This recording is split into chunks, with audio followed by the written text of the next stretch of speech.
Alrighty, joining us now is a former tight end out of UCLA before taking your talents to the NFL, where you broke rookie tight end records on a drizzly Tuesday before ESPN even started. And since then, you've become somewhat of a master of breathing, which we'll go into a little bit later, but it's also taken you all around the world. You're number 80 for the Detroit Lions, the biggest Joe that we know. Joe Fauria, how are you, mate? Good, brother. Thanks for having me, Tom. I appreciate you. No, mate. Welcome to Melbourne. Have you been to Melbourne before?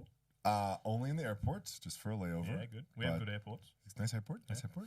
But the outside is even better. Yeah, crazy. It's been a really nice week here so far, and I feel very lucky. Been on a few pods, got in a few breathwork classes, but been received with open arms and a few fuck-offs. Which is a good thing. I realized that. First thing I was like, oh shit, where the fuck am I?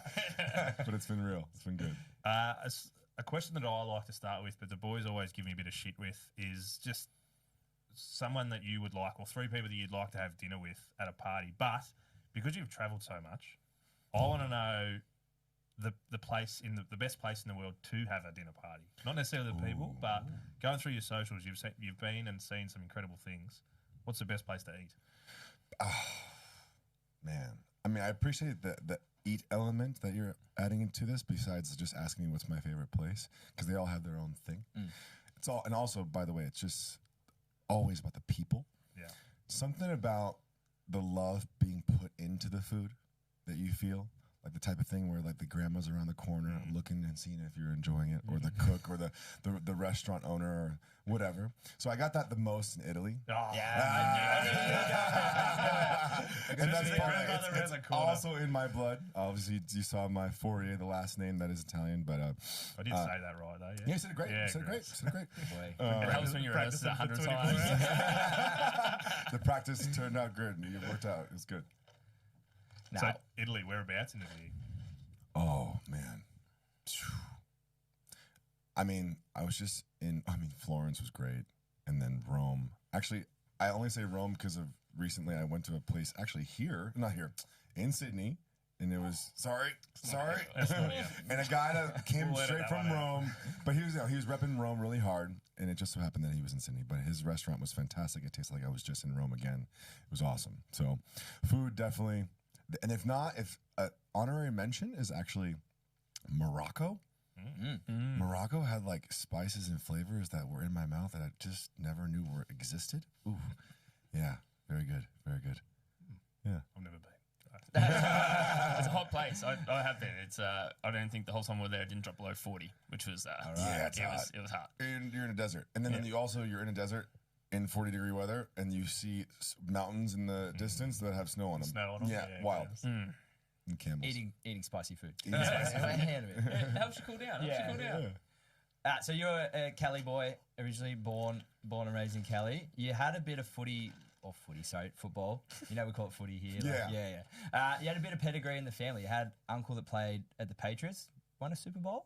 Yes. Two. So two. All right. So the pedigree's there. At high school, you're a three-sport athlete: football, volleyball, basketball. Was it always going towards football for you, just like having the roots in the family and all that sort of thing, or did you kind of toss up a bit of volleyball, b-ball stuff? Because you've got a great basketball story. Yeah. I have a few good ones, but especially the pedigree in my family was almost. This sport of football was kind of thrust upon me. It was always in my immediate environment. You know, in America, especially in my home, Sundays were holidays during fall, our fall. Yep. And it wasn't just my uncle that won 2 Super Bowls. He was actually the youngest of 4, the youngest of 3 boys that also played, all of my mom, my 3 uncles, they all played sports in college. Yeah. My mom played basketball. But all 3 of the boys played college football. The first one went to University of Washington, was a Husky, played college football there, tight end. Second one went to Northern Arizona, played fullback.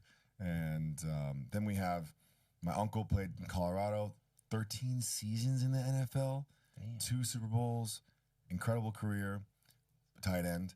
Then his son is right now, he just transferred from Colorado to play. He's probably going to transfer. He's transferring right now to a different college in the middle of it in the portal. But he tight end, and then it's just been in our family. Even my grandfather played football, and then myself, I got to play. But I also had really I just loved sports. It gave me brotherhood. It gave me discipline. Sports gave you so much. If I could tell right away if someone never touched any sort of pitch or any sort of field or any sort of court, because most often than not, even if you're creative like that, I think that gives you so much, and I can kind of tell almost like a we're not going to have much in common. But yeah, I actually played football, basketball, and volleyball all in high school, and when I started getting my sophomore and junior year, I was actually getting recruited for all of them. I got offers to play college for all three of them. That was pretty cool. I did tell the volleyball schools to like you chill, you don't. Probably not leaving. Yeah, nah, there's no future in that. But thank you. Yeah, that's a nice gesture. Nice. It was nice of you. And then basketball, it was cool to receive that, but also it was one of those things where my head coach, my coach at the time was just like, hey, this is here if you want it. And then I actually had one conversation with the head coach at UCLA, Ben Howland, at the time, and we had a quick couple conversations about maybe playing at UCLA, but the one time it was going to potentially happen, we had a late bowl game, I had an ankle injury, and it just didn't make sense. But that was my relationship with the sports. Yeah, and obviously ended up at Notre Dame. What was their recruiting kind of, I suppose, tactics that made them stand out? Massive school, pretty prestigious. I think, was it your grandfather had some history with Notre Dame? He just loved the movie Rudy. Okay. I was a little sponge because him and my grandmother and my mom raised me. Yeah. So he would always get me at a very young age. He's like, Joseph, he's from Louisiana. So, Joseph, you got to go to Notre Dame. All three of my sons, they didn't go to Notre Dame. They had the chance to, but they didn't go to Notre Dame. You got to go to Notre Dame. So I went to Notre Dame because basically my grandfather always wanted me to. So it was one of those things that was instilled upon me. But they actually did shit to recruit me.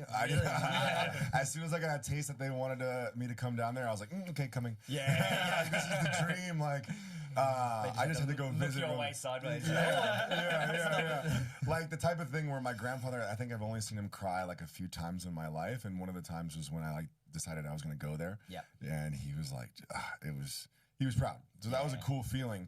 But yeah, the connection was that Charlie Weiss was the coach, and I had met him a few years prior at the Super Bowl when he was the offensive coordinator for the New England Patriots, coaching my Uncle Christian.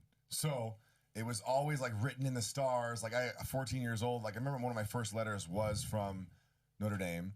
I remember he handed me one of his business cards before he was the coach there. So it was always kind of written in the stars. So when it came down to it, I visited them for junior day during my senior year, and it was during basketball season. So I had to miss a game. I went there during my birthday time. I didn't bring a jacket. It was fucking freezing. Yeah. And coming from LA, that was my first real experience.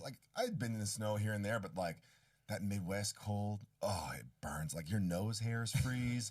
And even after that, I was like, hey, I'm coming. Let's do this. Yeah. But yeah, thereafter, Notre Dame was a dream come true, and it was great. It was short-lived, but it was great. Do you want to go into why it was short-lived? Why was it short-lived? Well, shit. Buckle up. So, yeah, I don't know if you guys know this setup at Notre Dame, but it's all the dormitories on campus, which you have to live on campus most of the time while you're there. They're all one gender. So you have girls' dorms, boys' dorms, and then you have a house mom that watches over all the girls in there, and then you have your RAs, but you have the resident director, which is a priest in each dorm. So St. Edward's Hall, one of the oldest dorms on campus, and right next to the Golden Dome, super cool, a lot of history. Father, the priest that was in the dorm, we had a cool relationship. He would play Halo with the guys in the dorm and stuff like that, and we were pretty cool. We had a good rapport. And then fast forward to the end of spring, play the spring game, and then after the spring game, gotta have a good time. So I have my red Solo cup in hand, ready to go through the dorms, check out what's going on with the girlies across the halls, that type of thing. And before I even have a chance to have any sort of drink, any sort of sip of anything, I see the priest walking through the halls. And he comes up to me, and he has these glasses on. He's about yay high. And he's about Tom's height. He's about Tom's height. I think he got him by like a half an inch. And so meanwhile, we're talking real quick. He says, "Hey, I heard you had a good game. Be safe tonight." And after that, there was a group of people nearby, so they might have seen this, which he probably didn't appreciate the audience. But after that, I gave him a slap on the tush. A nice little good game. And Sportsmanship. Sportsmanship, brotherhood. Not to him. He did not like it. So he turned around and he started cursing at me. He said, "You don't put your fucking hands on me." And I'm like, I'm 19 years old. I'd be slapping butts. Yeah. And I'd never had this reaction before. So in that moment, all the color left my face, and I'm like, oh shit. It was an out-of-body experience. Like, I've never had this reaction before. Are you good? Like, what did I do What wrong? What just happened? Like, so I didn't even really register. I actually really enjoyed my night there after. I was like, oh, that was kind of weird. But lo and behold, 2 days later, I get a manila envelope under my dorm room door, the first thing in the morning. And I open it up, and it's like, "You, Joseph Fauria, hereby have been charged with physical violence and sexual harassment." I said, "What?" So he Talk said about the fucking anxiety going yeah. And it was a hard lesson to receive, but it was my first lesson with like my intention and versus someone else's perception. I don't know his experience, and also I'm off the pitch. I gotta be careful with whose butt I slap. Yeah. Maybe not a priest. Yeah. But that was my personality back then. I just was so fun loving and outgoing that I really didn't care about the path of destruction I left behind me. I was an irreverent 19-year-old. Bulletproof. Yeah. Hey, right. I'm on top of the world. inside. My dream school, like football there is worshipped. Yeah. I had a good spring game. I'm on top of the world. Things are going good. But I slapped a butt. Literally butt. Yeah. So thereafter, they decided to suspend me the next semester, and that would have been the football season. So I would have missed all summer school, all football season. I'll never forget, I went to a junior college for 2 weeks. That was weird. Decided to leave, and then I didn't know what I was going to do. I thought I was going to go back, and then I remember transferring. And that day, like, I left my phone in the car. I went to the beach, and then I came back. And this is before like real like big news was like all up in your face and TikTok and Instagram. And I got like 200 text messages, like 75 missed calls. Like everyone, like all the world was like, well, not the world, but the small market that loved minority football. This little bubble was like boom, blown up. Because it was my first experience with like really like major failure and difficulty. That kind of gave me sleepless nights, shook up my whole entire like, oh, this is the trajectory of things, and a tough lesson, but a lesson nonetheless that I take with me now. I'm careful of whose butts I slap. Is that why we didn't get a butt slap on the way? You'll get one after. Hopefully on the way out. And I suppose, sorry, jumping on you, Danny, like probably a pretty crazy experience. Like we didn't have the portal that we see now, like within college at NIL and all that sort of stuff. So transferring, obviously, as transferring was a bitch. Big deal Yeah. too. Like, It sucked. Yeah, I look at it nowadays and it's like the wild, wild west. You're like a trailblazer. Yeah. You're heading up into the new frontier. Don't do it my way. Don't do it how I did it. The way it is now, it's so much better because the whole sitting out a year, though it benefited me, it still was difficult to have that time, even though you were already on the rise. And then it's just getting in that headspace. And then you're wasting your time as well. Like wasting your time, but that time can be spent on the field, on the pitch, playing in games and that type of thing. But because you went to UCLA and redshirted, so because I burned my red shirt my freshman year, I transferred and I used that year as a red shirt. But that doesn't matter anymore. You can just transfer and play right away, which is so great. You looked at me funny. I want out of here. Yeah. And the NIL stuff. Oh God, I'm so happy that they get that. But there is a hint of jealousy because they were selling my jersey back at UCLA, and I was on the NCAA football game, like all these things, and also like super marketable. So, so that I totally would have had free cars and all this.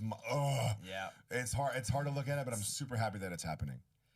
And how was your time at UCLA? Like, so now that you've actually got there and you're playing, you had like some pretty phenomenal stats over the years. How was your time there as a whole?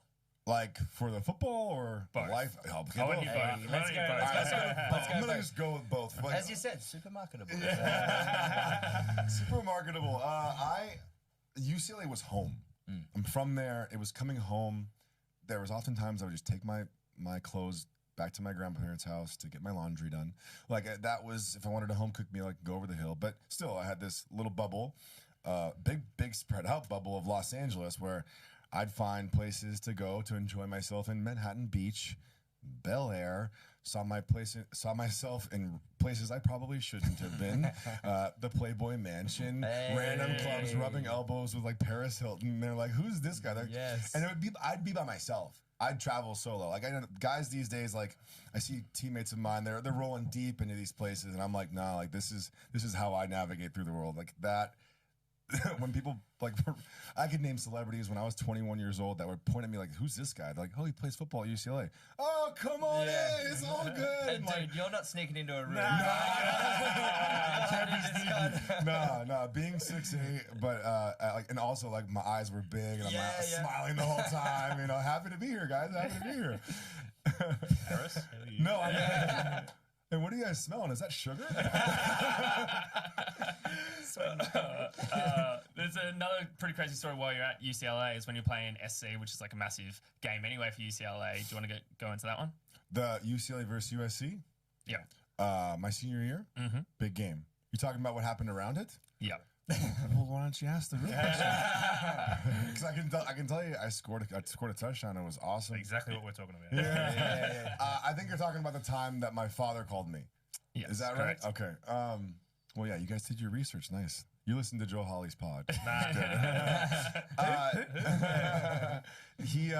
So Great center, by the way. So yeah. So he this question is based from I didn't grow up with my father. Like I mentioned, my grandfather and my grandmother and my mother raised me. I had couple connections with him when I was like 5, run-ins with him when I was 5 years old. And then I didn't speak to him for 17 years. And then I get a phone call. I'm 22 years old. My senior year, it's big game versus USC versus UCLA. Like literally the biggest game. It's the biggest game. And I get a phone call like a couple days before the game, and I'm like, "Hello." And he's like, "Joseph is." And I'm like, "Yep." And who's this? He's like, "It's Andy." And I'm like, "Okay, who's Andy?" And it's like, "It's your father." And like again, color leaves my face. I'm like, "Whoa." Rush of energy flows through me, and I'm like, "All right, what you want? What's going on?" And he's like, "Oh, I'm coming to your game," and I'm like, "Okay." He's like, "I'd love to see you." I'm like,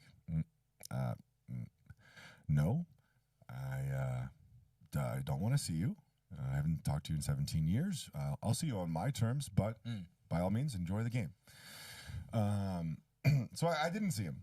And I didn't also speak to them thereafter for 8 years. And we won the game, scored a touchdown, got a 3rd and 15 yard. My favorite catch of all time was 3rd and 15.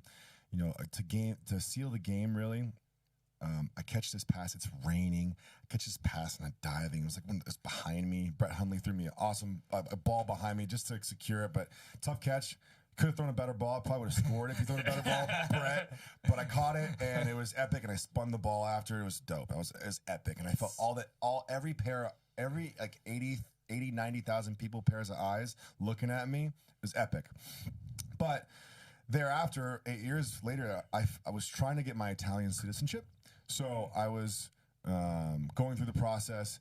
And when I told my mom I was going through the process, like, "Hey, Mom, I need my birth certificate. Where's it at?" And my mom's like, "Ooh, you didn't know that your father didn't ever sign your birth certificate?" I was like, shit. Of course. Yeah. So I got to go meet this dude. So basically I just kind of show up at his doorstep after not seeing him for 25 years. And when I show up, really cool thing was that he was wearing a UCLA football hat. So we got to embrace each other, catch up, and do all that type of thing. The second cigarette I've ever had in my life was with my father, because he's like, "Oh, why are you doing that?" I'm like, "It's just I would like to say I'd done this before, something to do together, you know." And also there were, right when he saw me, he broke down and cried in my arms, so that was cool to comfort him and stuff like that. But the story gets even deeper with the whole concept of having this moment, and then having the notary for him to sign the birth certificate.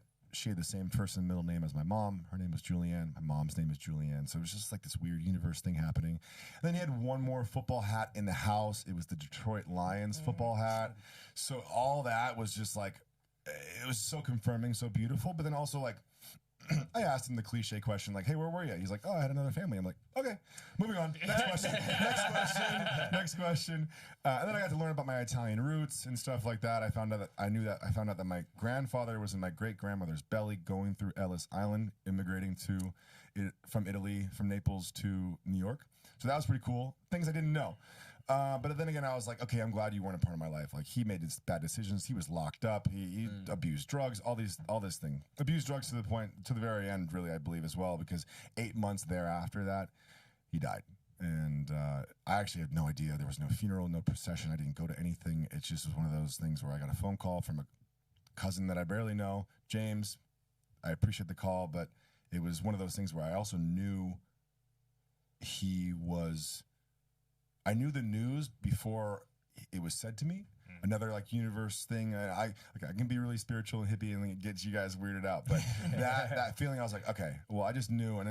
But I got my closure. I got my moment. And I had this awesome story to tell my kids and thereafter. But yeah, when I can count my interactions with my father on one hand, it's just a little piece of me, because my life was so much better around that. And thanks for the sperm donation, but besides that, my life was pretty fantastic without him.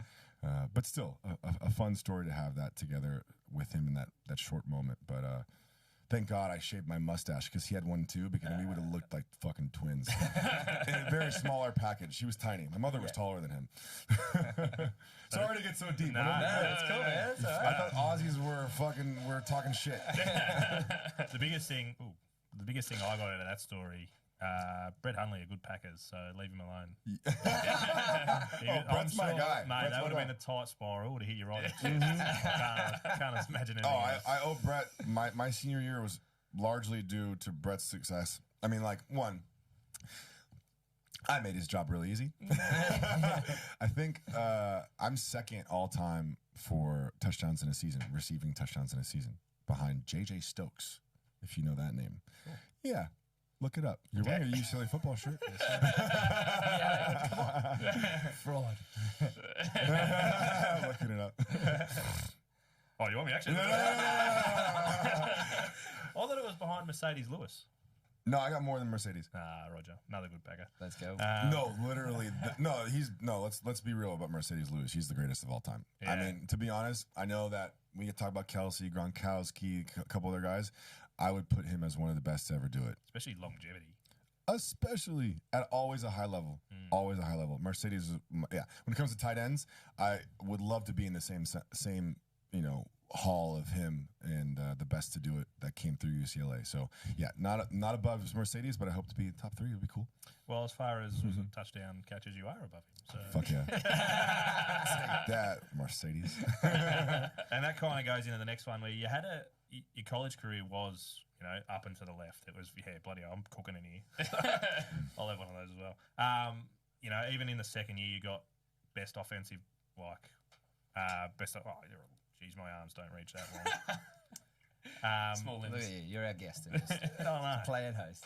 So the fact that it was, up and to the left, kind of, did you have much? What does that mean, up and to the left? Just on the right. On the I was right. like, I thought you were talking about something else. Right now, it's down to the left. Always to the left. So the trajectory was very much up and to the left. Was there any? Did you believe you were going to the NFL? Because you did end up going undrafted. So was there chat? Did you have talk from agents and things like that? Yeah, definitely. Even though undrafted happens, I had still thought I was getting drafted. Just because you're undrafted doesn't mean you have no chance of getting into the NFL. Up until that point, you're believing that you're getting drafted. And even then, that's not even the point of which, when it becomes a reality that you're going, is your belief. That's when your belief begins. The belief begins when you're a tyke, when you're a lad, when you're a little, what is he called? What do you guys call boys here? Not Sheila's. What's the other one? Dudes. Dudes? We got lots of words. I don't know. You guys have weirdest words.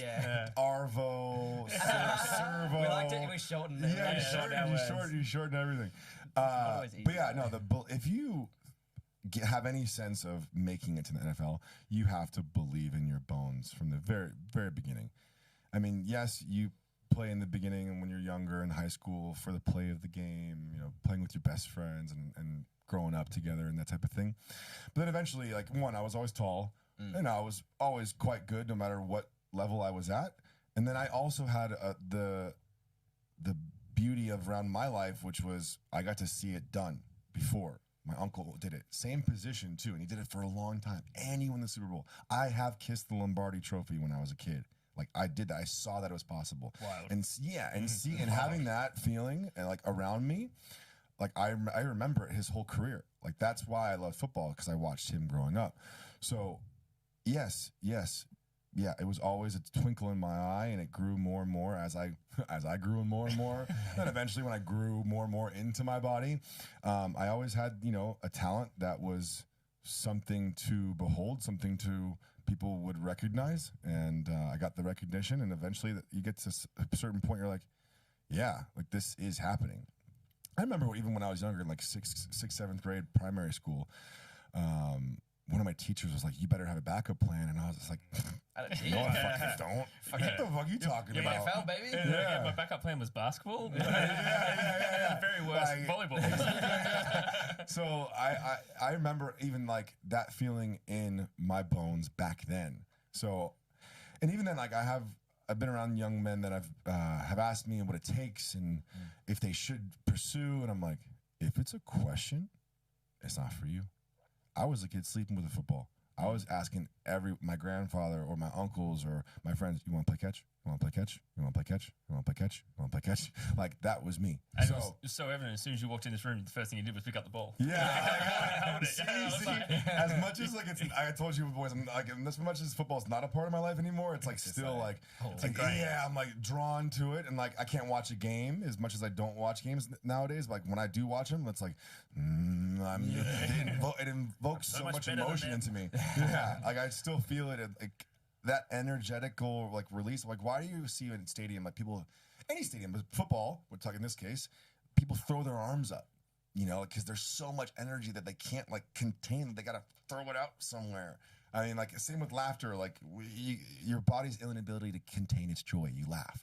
Your body's inability to contain excitement, you fucking stand up and scream. Like, that's why they're called fanatics, fans. Like, it's football's great.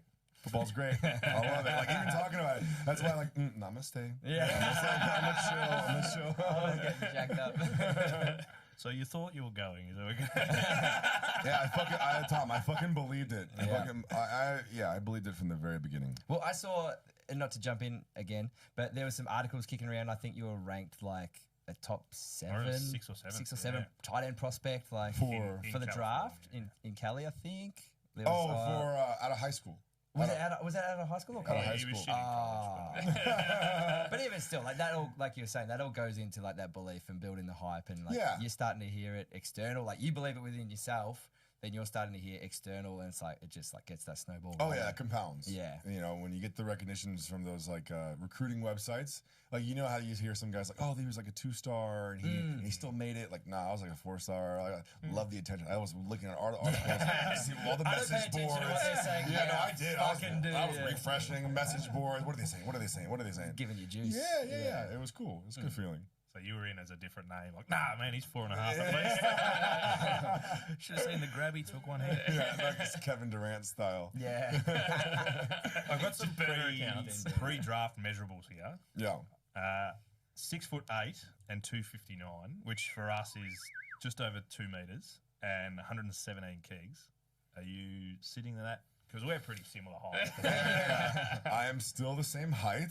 I take up a little less space. I don't know what it is in keys, but I am just around 240. So I lost 20 pounds. I mean, I played at 265. You'd be over 100 kegs in. Yeah, yeah. 220 is 100, isn't it? 107, What age did you top out at 6'8"? When did I get to 6'8"? Yeah, like I would say how old like were you? my senior year of high school or my freshman year of college. I might have been 6'7", and I probably got like a couple more inches. You're standing over teachers from an early Oh age. yeah, Hey, like, that's why authority was kind of always silly to me. I was Yeah. like, why would I listen to you? You're down there. You're so cute though. Yeah, just pat him on the head. Yeah, we can fight though.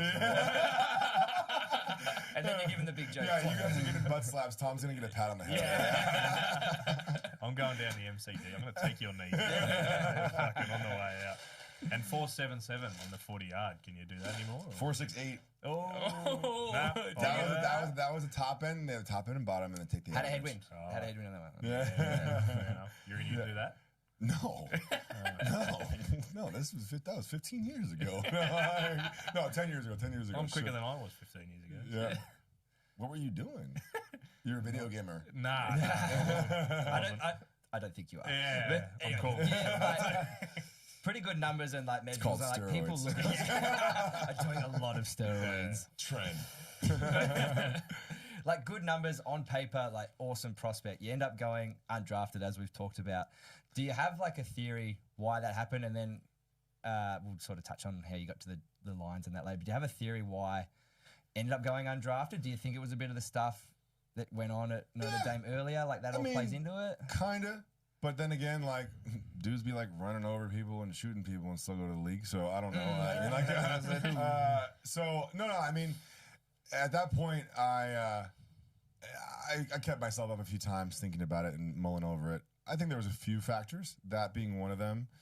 I was also like I was a niche player. Like a lot of people didn't believe in my blocking ability because in my senior year of college, I really didn't block much because I was a receiver more than a tight end because we changed our offense every year I was at UCLA. So I never got comfortable with the playbook ever in my career. It sucked. But made the most of it. And the most tight end catches, whatever. Yeah. I was never really comfortable. Breaking records.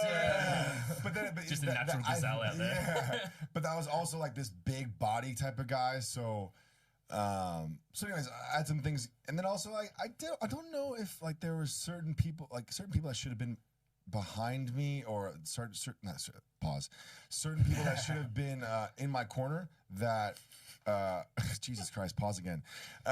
Certain people that would support me that didn't, like certain coaches maybe that I heard musings or rumblings that I maybe had a coach or two that wasn't on my side. I don't know, but what am I going to do? I can sit here and hypothesize what happened back then, but it didn't happen. It was a dream, but didn't happen. I remember having family over day 3, hoping to hear my name in round 4, 5, 6, or 7, and it never happened. Had a few fake outs because they call you still around round 7, like, hey, we're thinking about calling you on the phone. they call you. Oh, I'm like, man. hey, we're thinking about you after. I'm like, well, fuck you. Yeah, like, I'm ready now. right, Yeah. yeah.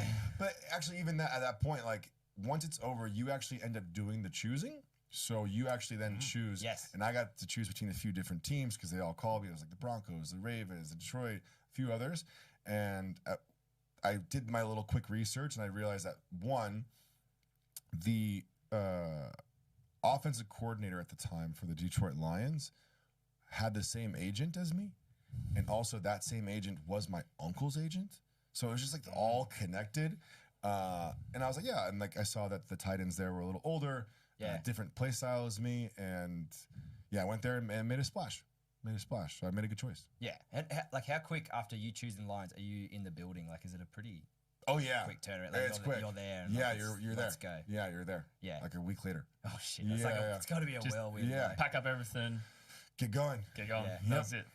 Straight into preseason. Oh no, because the draft is in what? It was April at the time, and you're reporting like a week later or something like end of April or early May, and then you're in like rookie OTAs, and then thereafter if it goes well, the vets come in and that type of thing, and then it's like shared spring ball for a while, and then you have mini camp and stuff like that. Yeah. And then how was all that process like during mini camp and stuff? Because obviously you're fighting for your spot. Yeah, it was cool to like, having that little chip on my shoulder and being the underdog. which was like a first for me. I always kind of had everyone, the support, everyone in my corner. I always belief in myself. But then that sparked even more fire within me. And I recall being like 6th, 7th, 8th tight end, because, you know, there's a bunch of guys before they refine the team and the numbers. I was 7th, 8th guy in line. I was that dude. I was like, you know, holding the bag for everyone to go, boom, getting hit, boom, getting hit, boom, getting hit, and then switching, and then boom, I do the hitting. So I'm like, I'm practicing double, you know, I'm doing the most. And then, you know, I started stringing some plays together. Started slowly going from 6th and 7th in the line to 5th to 4th. And then eventually I'm like in the huddle with Calvin Johnson, and I'm like, oh shit, let's go, baby. And like, you know, giddy, excited, and but also I remember my approach back then was like, no one knew like my true personality when I was like doing the thing. Like no one, like I was just stone cold. I was so focused. Looking back at it, I probably should have kept that predisposition because it benefited me totally. I was like so laser focused, and it wasn't until I actually made the team that like my teammates found out like I was actually like fucking just like I said no to going out. I said no to being social, whatever. But it wasn't until like I made the team where my teammates felt like, oh, Joe's fucking weird. Like, so it benefited me well, and I ended up making the team and made the most of it. And then it was around September, week 1. You go in, you play in the Vikings, catch a touchdown, and get the win. Yeah, we ended up. I ended up playing the first game. I had a few plays drawn up for me, so I knew there was a big potential that I was gonna get the ball. I'll forget, it was a fade route towards like the 4th quarter. We're winning, but this is like the go-ahead touchdown for us. Oh no, I think it's tied, and we're go-ahead touchdown for us to take the lead and win the game, basically. And we did this fade route plan. Calvin on one side, me on the other, and dude, I knew the ball was coming to me from the get. Like Stafford was just like, he gave me the look. Like he is like so subtle, but he gave me like little eyes. And I'm like, oh, here we go. And he even may have said, "Here it comes, Joe." And I was like, "Oh, bring it, let's go." And like, yeah, obviously my booty hole puckered a little bit, but it was obviously they put a tall cornerback on me too at the time, but caught the ball, and I was so elated, so excited. I knew that if I was going to score, I had this plan to dance and do something after, because you know that's kind of my thing. And you have a very short form of time, especially back then, to like show maybe a little individuality, and also I'm super marketable. So I decided to just show my excitement and do a little boogie, and it ended up taking off. And then I got some touchdowns thereafter. But it was a good I've arrived moment. I might have held that I've arrived moment a little too close. That's why I got a little too comfy, but nevertheless, it was cool to have that league game, first game ever. You know, basically a game-winning touchdown on a team where like it's stacked. You got Stafford, Megatron, Reggie Bush came next year, but still like that. Nate Burleson, who's taking over the world right now. It was a fun experience. And you said you got a couple more touchdowns throughout the season. You got a few more than that. You got 7 throughout the season, which still a record, baby. A record for undrafted tight end rookies. Let's go. Let's go. Hold on to that, Big Joe. On a blue moon. Yeah. Was the first year of the NFL exactly what you expected, or was it so much more? Oh, I mean, like we talk about belief, talk about maybe expectations or anything, but yeah. I mean, I don't think I ever really got 3 touchdowns in my life. I mean, maybe flag football, like when I was younger, but I haven't done that in a while. I'd gotten 2 in college a couple times. But getting 3 in one game, which is also like a short list of people that have done that, even shorter list of tight ends. And rookie Even undrafted. born on a Drizzly Tuesday. I guess expectations versus I remember being quite present in the moment and enjoying it and living it, and you know, also being like, yeah, I knew this. I manifested this. I expected this. I've planned this in my book. I just knew it was gonna happen. It's happening because I believed in myself, and I was rewarded from that belief in myself. And you were getting like cult hero status with the Detroit Lions fans. Oh yeah, too, dude. where you're like they were. You know, eating you it saw up. recently how they came up recently and how everyone was backing behind them. That city was buzzing. Yeah. I mean, 10 years ago when I was there, after my success, I mean, I would go around town and I get recognized. If I go back to Detroit nowadays, I won't pay for dinner or pizza. I just Still. yeah, still. I remember like getting like pizza delivered to my home, and like the pizza delivery guys being like, Joseph Fauria. I'm like, yeah. They're like, you don't pay. I'm like, no, like I'm gonna pay. Like, oh, here's a big tip. Just like take it. But like, I earn thanks. more than you. If that's not an I've made it moment, like, you know, fucking free pizza. Let's go. That's what we're here for. We're here for the free pizza.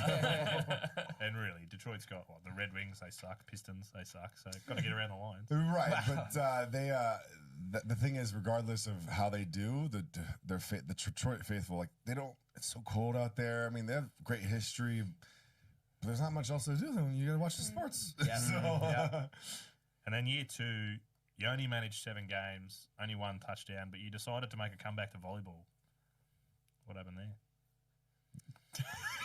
Wow. This guy. So you must be referencing in a very disrespectful manner that I played volleyball on an off day, and that kind of ended my career. Bang. Yeah, it was a bang, a loud, bone-breaking bang. And yeah, that was the decline of my career, and then now that's why I do the health and wellness stuff now. So if people are sad, I can make them happy.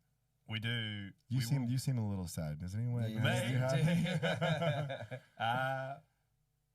I'm sure there's plenty of ways. We're going to do some breath work later. We'll go through that. Yeah. You don't need a step stool for the breath work. I did watch a few videos because you had something last night. Is that? Mm-hmm. And I watched a few videos. We won't get onto that yet. We're going to get into that soon. But that looks very, very full on. The breath work. Yeah, it's full on. So once that injury happened and everything goes forward, finish the season. They cut you there. Is that what happened? Oh, how you want to know how like the inner workings of So cutting coming and from moving us who have and never stuff been, like that. I've never been cut from anything. Like how does that? How do you process that internally? The better form of your question. There you go. You're really getting better. You're learning, young buck. You're learning. So the process thereafter, it's the wild, wild west. Again, it's just one of those things where it's really hard to emulate from any other sort of job because you uproot your life immediately and you get comfortable with the city and you fall in love with the city. Like Detroit was a great place to live, and the people treated me super well. And then you have expectations for yourself. But like Tom pointed out, I made my bed and I slept in it. So after that, I had to accept that being in Detroit, I wasn't the same player. And I kind of had some bad blood for how I handled my own career, and then tried to come back from it. And also a new coach. So I had 2 different coaches. 1, when I had success, and 2, the second one coach, all he knew me as that guy that got hurt off the field. Yeah. So thereafter was getting cut, and then the next day going to Arizona and going there, living in a hotel for about a month until I was like, okay, I think I can play here for a while. And as soon as I rented a place and signed a year lease. A week later, I tear my knee in practice. So then they said they were going to keep me, but then they put me on injured reserve. So that element is basically they just pay you a one-time payment to like let go of your rights, and then you're basically a free agent again. But you got to heal. So I had a mid-season knee injury and came back from that. Usually the recovery time is like 8 weeks if you're a running back, or 12 weeks if you're offensive lineman. So like 10, 11 weeks for me. But I was like, no, I got to come back sooner. So came back in around 8 weeks. And around that time is when Bill Belichick called me out of the blue. And he's like, Joseph. I'm like, yeah, who's this? He's like, it's Bill Belichick. I'm like, yeah, right. I realized, like, yeah, right. He's like, no, really. I was like, oh, shit, hey, coach. How you doing? And he was talking about it. It's funny being on the other side of the phone with Bill Belichick. hearing that he wants you on the playing the Patriots. It's like, dude, yeah, yes, coach, yes, I would love to be part of your team and da da da. He's like, whatever you do, don't come back too soon. I was like, yes, sir. And what did I do? I came back too soon. And then when I arrived in the Patriots facility, I was still kind of having a little limp that I tried not to let them see. Was trying to make practice work, but I wasn't right at that time. So I spent like 3 or 4 weeks there, and then they ended up cutting me. From that moment, I was like staying at a hotel again. I actually had some family there, which was nice. My uncle was still living there. And thereafter, I basically, towards the end, was figuring out if I should finish the season. It's like week 14 or something like that. So there's only 2 weeks left, and like my knee's not right. But I had a tryout with the Chiefs, and then I had to go to I got a tryout with the Rams, and the Rams were ready. I went to the Chiefs, was barely getting the routes right. I mean, like, just the knee wasn't good, and they could tell. And then I went to the Rams, and they didn't actually make me try out. They were just going to give me a spot, and then would have the futures contract, which was great because the next year would have been in LA. But in that moment, I was like, okay, I have 2 weeks to freaking suffer. And by that time, practice squad money was like not good money to me because I had made the big bucks, and I was like, I don't need to do that for that money. And I was like, yeah, full of myself, thought I had arrived. So I said no to the Rams opportunity. And I rarely tell this story because it's one of those moments where I had my own future slip through my fingers. I said no to an opportunity, and I'll never forget that. It's one of those things where it's hard to forgive myself for that, because in that moment, I believe, because the inner workings of the football world is very small. It's a club, and just like gossipy girls, dudes are always talking, especially coaches are on their phone texting, and word gets around really fast. So I think definitely word got around that, one, I'm this guy that got hurt off the field, and two, I said no to an opportunity. And looking back at it, I regret it. But then again, my ankle's never been the same. I ended up having it to surgery later on that I said no to. So it's something of not only difficult, but a story of which every person's journey, every guy's journey through the NFL is different. And even thereafter, like, every person's journey leaving is different. And mine happened to be colorful, to say the least.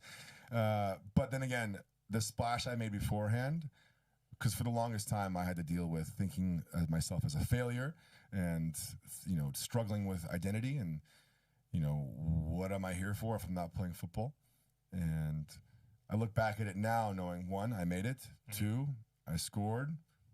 At one time I scored 3 in one game, made a splash, and Record holder, baby. Yeah, on a Tuesday blue moon. And now I look at it having a lot more respect for myself and how it all went down. And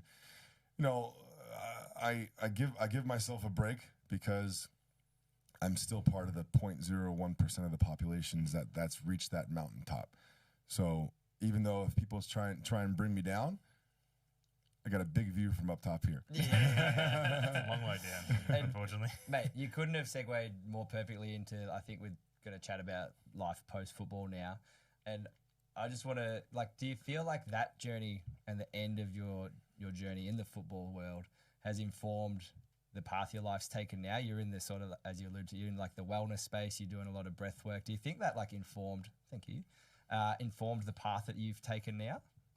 Absolutely. Yeah. It's a great question, because it is a fun segue to go from the NFL to the hippie world. Yeah. It's two just totally different worlds. Yeah. Yeah. But the thing is, if you haven't noticed, the Michigan quarterback that just won the national championship, he was all pro breath work, meditation, mindfulness. Yeah. So that was good for the marketing for for my business now. Yeah, good for the brand. It's good for the brand. Because this is a very emerging type of thing. Obviously, it's been around for thousands of years. Yogic breathing, the Egyptians did it, the Mayans did it. if you fall into a YouTube rabbit hole like I have, I believe that Jesus has done it too. All right, yeah. Meditation, breath work, or prayer, whatever you want to call it. I think there was when he was in that valley for 40 days and 40 nights not eating. I'm like, he had to be breathing, doing something crazy. So I look at it now and I realize there is a connection. And I had this blind spot when I started breathwork, because I started breathwork because I needed to. It helped me with the meditation, the yoga, the breathwork. It all really helped me. And I had this blind spot. Well, only now I realize, this is great for athletes, because what's the main thing for recovery, for healing, is oxygen. You need more oxygen you get, the quicker you recover.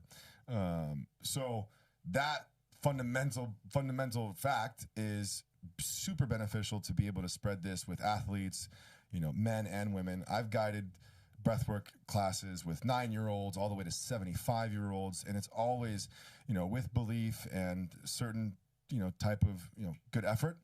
It always yields a very profound result, whether it be just being energized or feeling better or shedding a few tears, whatever it may be. It's good for you, and it's one of those things where yoga, where that was 15, 20 years ago, as it was growing, and now it's yoga on every corner, and yoga pants, love those. Now I believe that this trend of breath work, even though I've been in this myself personally for 5-6 years, it's trendy, it's growing, and I think I'm one of the spreaders of the good news that this is something that everyone should have some sort of tool in their tool belt, and this could benefit everyone, because we all do it. It isn't until 5 or 6 years old where we start wearing belts, hunching over our desks, where we breathe improperly or not optimally. And then maybe 12, 13, 14 years old, we're you're getting the hair on your pubes, and you start getting hormones. Some of us are getting taller. Yeah, some of us are taller. Voice is getting deeper, and those type of things. So when you're attracted to the opposite sex, you start breathing improperly, not breathing into your belly, girls and boys. So you breathe into your chest, and you breathe not optimally, and you breathe the incorrect way. That's a stressor response, a adrenaline response. So just reminding people that there's a better way to kind of control what we think is automatic, and it could be a tool for people to use to combat the chaos that we are dealing with every day, from our phones, from news, from just all the things around us. And for our environment can affect us. If we can take control of ourselves, we can then lend for a better environment. Yeah. Beautiful. Well, can you give us a bit of an idea of your brand specifically, and where can we find you? Yeah, what have you got into, and what's let's plug, let's market. Plug. But then what's brought you here to Australia and that sort of stuff? Yeah. So one, you guys should. I have 2 more classes coming up. You guys should come. I'll send you the link, send you the info. Yeah. If you guys want to come through. Was it tomorrow in Geelong? Hey, that's down my way. All right, we got a few spots left. Put it on our pipes. Yeah, perfect. And then doing a morning thing on Wednesday, and then I got a couple more classes if you guys want to come through. Cool. But I came here. Always wanted to come here. I actually had booked a flight coming down here for the Australian Open. Yes. Which is just a couple weeks ago. Just finished up. Right. So 2020, when everything was on fire, I had a ticket to come here, so I canceled that. So I've been have a twinkle in my eye to come here for a long time. Yep. But I didn't know anybody really back then. Now I've made connections through Bali and other points of my travel where Australians, as kind as you are, were like, "Hey, come on, mate, come down under and do some breath work." Hey, that's pretty good. How you going? I didn't come here to fuck spiders.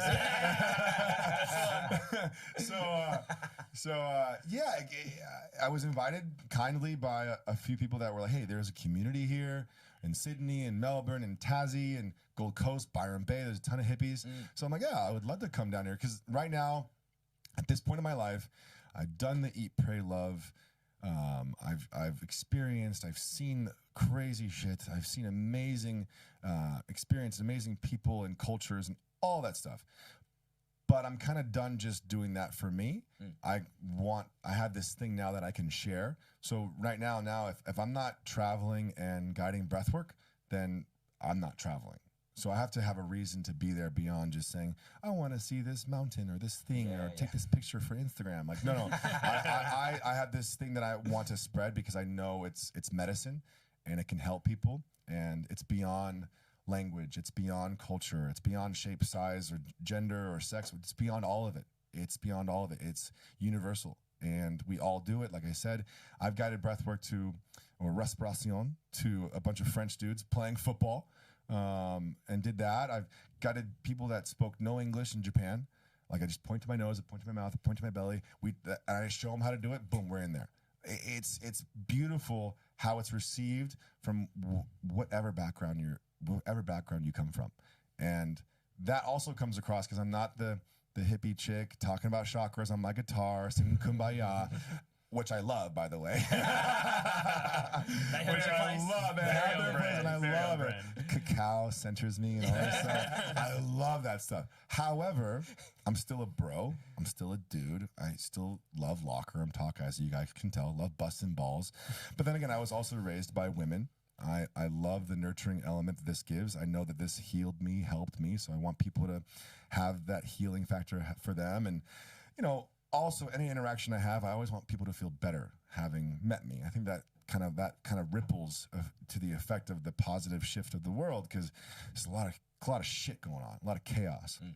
So if I'm able to package this to be received by not only women that are into this stuff because they have a more inclination for that type of stuff, to men, their first time, or athletes, or skeptics. Like I love when skeptics are having a full on massive activation and breath work where they're just letting it all out. Like that type of thing is what I'm here for, because I know there's a responsibility to me being in this stature in this space. If I walk into a room, people look. If I speak, people listen. So I have to deliver some good news. And I think I'm relatable. I think people can resonate with me because I've gone through the fire. I've come out brighter. And I've reached the mountaintop of the NFL and gotten to a point where I could package this in a way that it's received quite well, and it works out good. That's why I'm here in Australia, to share it. I know that it's taking you to, if you look on your socials, I think you put up a post of 20 or 30,000 kilometers last year on a plane. Like that's insane. Like, bring it back to athletes. Do you think you said JJ from Michigan is kind of into that space? Could the NFL? Is there a space for this in the NFL? Yes. Yes. It's already happening. It is.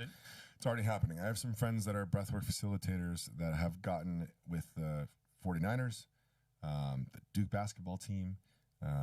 I'm doing some sessions when I go back to LA with some high school football teams. I've also worked with the Chargers, did some breathwork for breast cancer awareness, and like 2 or 3 players came by and checked it out. And there's definitely potential with it. And I do believe it'll become, you're going to hear more about it throughout the years. And I hope to be part of that catapult and nice attachment to the name. You guys have guys like Wim Hof have expanded have expanded on the whole understanding of, not only understanding of it, but its reach and to people. And that's how I started. And like I said, it's just getting it to a way that it's receivable and getting people related to it, that it's something that you could do on your own that's super beneficial.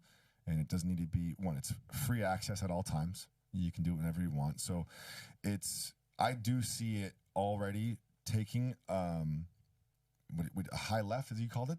Up into the left. Up into the left. It's going up into the left right now. And I hope to be part of that rise. And I think I mentioned the blind spot earlier, but now it's like a bright spot to get this for young men and women, athletes, like all types, but especially athletes, because it doesn't just benefit, which was mostly my business to talk about the woo-woo hippies, like mental, spiritual benefits.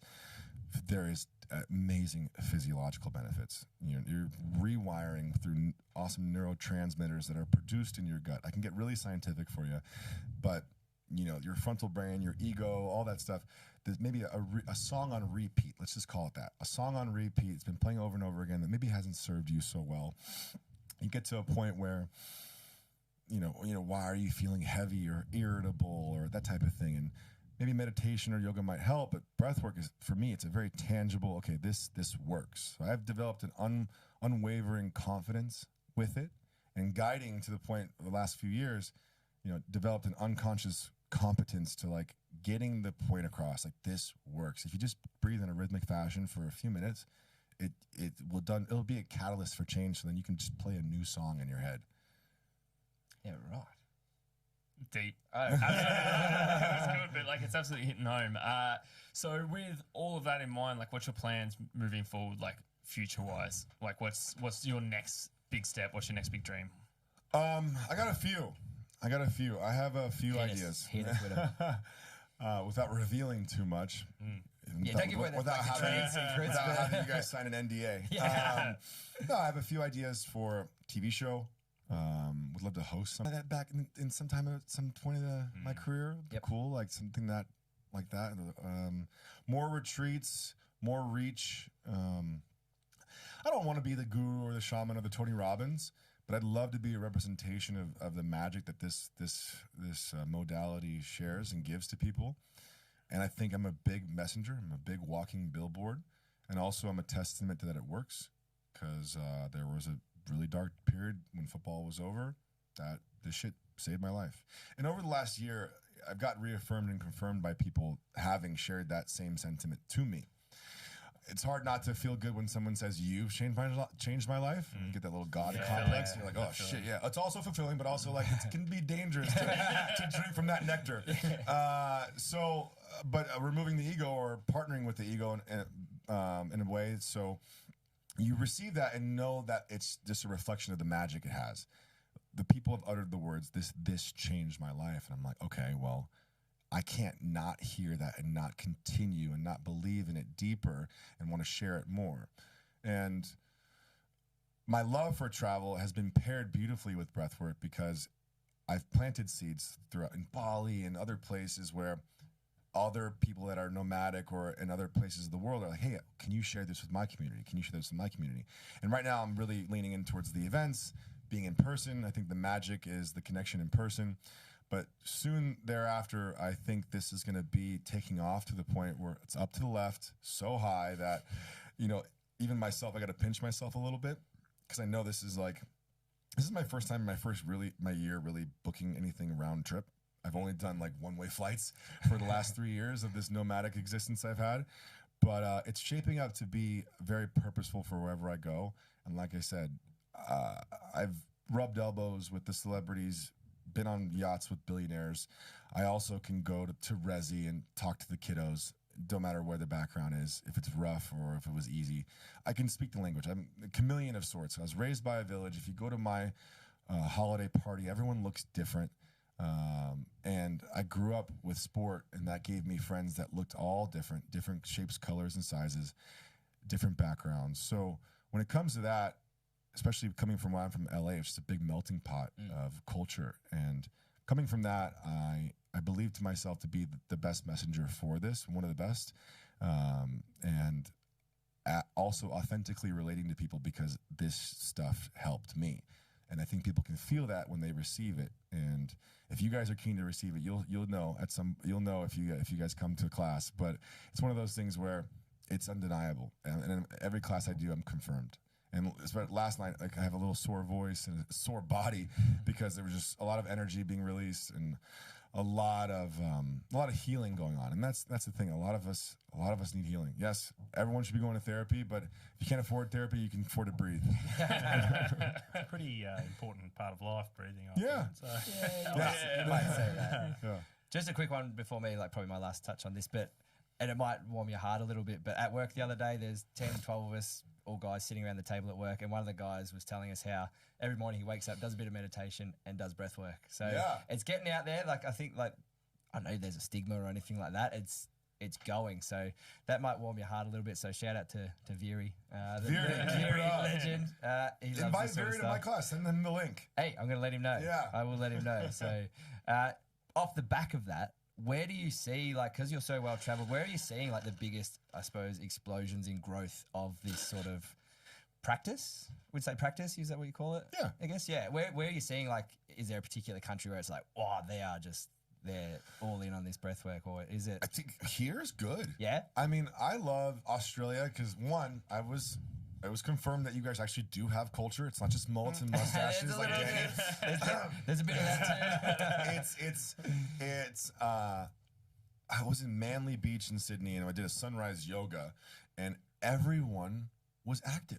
There's a volleyball game going. There was a group of 100 people swimming, a couple of people meditating, nice dog walks, old men and women holding hands walking down the street. And I'm like, is it 11 a.m. or no, it's 6 a.m. And people are just enjoying the time of which and also doing things at play and taking care of themselves. And like maybe where I'm from in LA, it's more so trendy to be in wellness, a lot of ego involved. LA is a land of big dreams, so there's a little narcissism here and there, and I'm no stranger to it. I love looking at myself in the mirror, but I notice it more here as part of a routine, part of a discipline, and I'm sure that's still prevalent in LA, but less. It's more spread out, and here it's more. I think it's more prevalent, more of a thing, and I appreciated that more than ever. Coffee's good. Asian food is dope coffee. here. Like I said, it's a good spot. It's a good spot, and I see it as a good spot here. I mean, there's little pockets everywhere. I mean, Bali was definitely a place where it's extremely growing. And that's the beautiful part about that. Everyone's a life coach there. Yeah. But everyone that came down to class, it grew and it had branches that formed internationally, which was really nice. And that's actually how I've benefited of coming here, because two of the men and women that came, 2 men and a couple girls that came to my class were from Australia, and they planted the seed of coming to Sydney, coming to here in Melbourne, and then going to Tassie and doing this and sharing this. So I'm eternally grateful for a place like Bali. But yeah, it's like I said, still new, still growing, going up to the left. But it's definitely, there's pockets everywhere. So if anywhere, I'd say around here, I've had benefit really well. Sounds to me like you'll be back. I'm confident. Definitely. No, very good. Before I got one more question for you, but can't thank you enough for your time and coming in and speaking with us about this, even though I sharing so much, even though Tom's trying to fucking take you down. You guys, I mean, I can answer a couple football questions if you want. The first thing I wanted, where can we find you? Where people that are interested in getting involved in this, where do we find your brand? Oh, yeah. Well, name's Big Joe. Same name on Instagram, BIGJOE. And then I have a website, heybigjoe.com. But could you have something Costa Rica and Canada coming out? I'm throwing a few retreats this year. One in Costa Rica, one in Mexico. I'll be all over the place. I have my events on there. If breathwork, you're curious about it, it's my favorite thing to talk about. So reach out. That would be cool. But yeah, I'm all over the place. I'll definitely be back here. But I got a few spots. I'm going to Hawaii for breathwork. I'm going to Colombia for breathwork. I'm going to St. Bart's for breathwork. I'm going to Bali in April for breathwork. Sounds to me like breathwork loves the nice weather. I'm chasing the sun.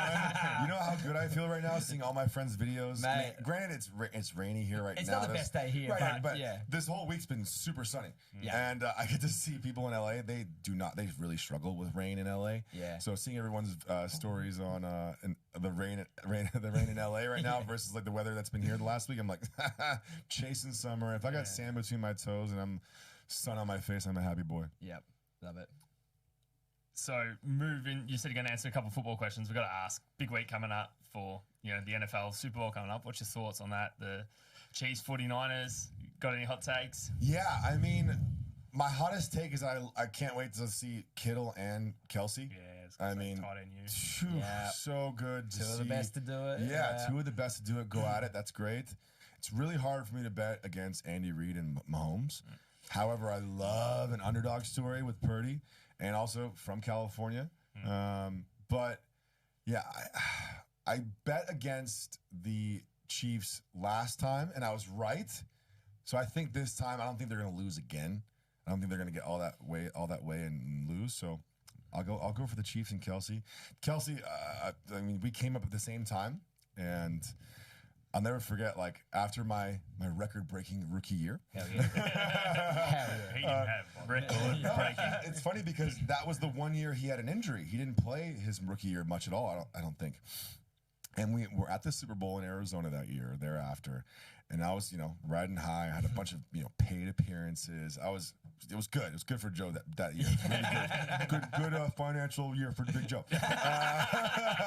And I'll never forget, we're at this party in Scottsdale, Arizona, and Travis comes up to me and he's like, he remembered me, I remembered him. We dapped each other up because, the football world's small. The tight end football world's even smaller. Yeah.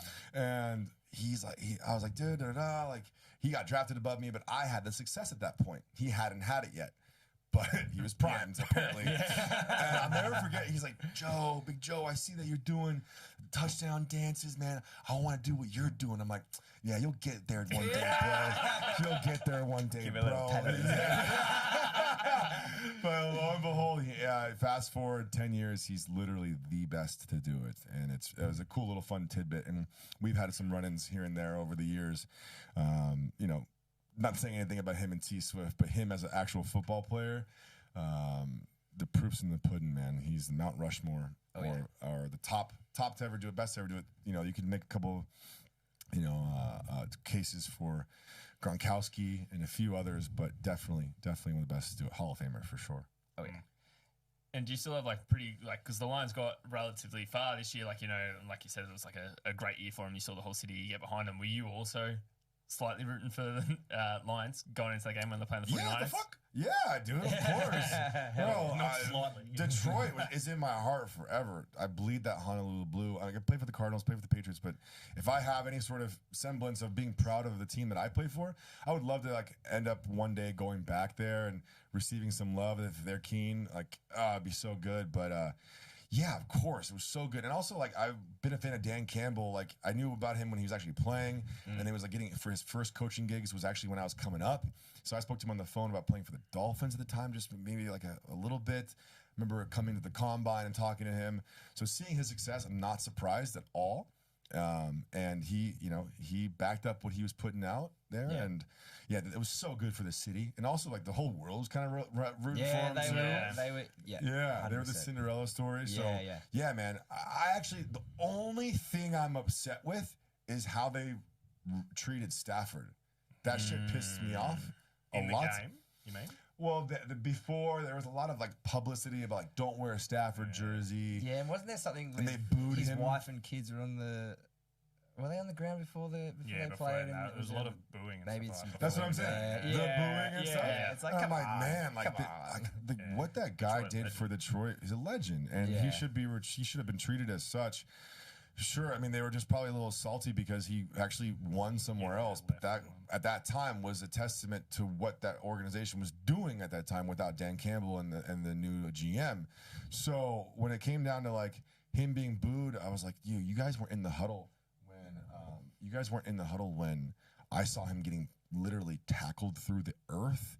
Yeah. And coming up, not being able to breathe, and still say the next play, call the play in the huddle barely, at a very high voice, and then run the next play like he's a warrior, he's a gladiator. And so when he had the success of making the NFL and winning that game, I was not surprised, surprised. Last one from me, or two-parted question. Are you going to be able to watch the game on Monday or Sunday, or are you going to be off flying to somewhere else? I'll be in Tassie, so I'll be watching it there. Oh, nice. They're watching it there in the morning. If not, I might hopefully closing a deal on an appearance here. So I might even fly first thing in the morning from Tassie back to Melbourne just to show my face for a couple Aussie dollars and get the hell out. Beautiful. Yeah. And my last one, what's it like dapping up with Megatron, absolute legend of the game, and you got to stand side by side? Well, that's, taking it back to 10 years ago when I was undrafted trying to make the team, I had not really understood if I was going to get there, even though I was playing with the first team. There was still they had to move and shuffle some people for me to be the third tight end or one of the guys. And I really knew I was going to make it when Calvin Johnson kept dapping me up, because I was making a lot of plays. If he wasn't catching the ball or Nate Burleson wasn't catching the ball, I was catching all the balls. Like I was catching them touchdowns. I was mossing, 10-year veterans. I was just getting all the action. And then eventually, like all those dap ups turned into like, oh, let's have our own handshake. I was like, okay. So like if I see Calvin in his day, like we'll do the same handshake. And I was like, oh, I'm gonna make this. They're not gonna cut a guy that has a handshake with him, and he must have a little say. No, but like one of those things where I'd catch a ball, and the first thing I would see when I was coming up from like falling on the ground or something was this 81 big dude like rushing me and giving me a big hug, dapping me. I'm like, that's what let's go, Big Joe, let's go. Yeah. Oh shit. Okay, I think I'm just doing my best. Oh mate, that's amazing. That's huge. Done. Beautiful, mate. I can't thank you enough for coming on. I'm cooking in here, so it's musky into the rain, but much appreciated. Australian BO. All the best with everything going forward, mate. Thank you. Appreciate it. Yeah, appreciate you. Absolutely loved it. Loved the energy, man. And if anyone wants to do the breathwork, get on board. Big Joe. Yeah. Can't thank you enough, mate. Thank you for being so generous. Cheers, boys. Thank you. Legend. Yes.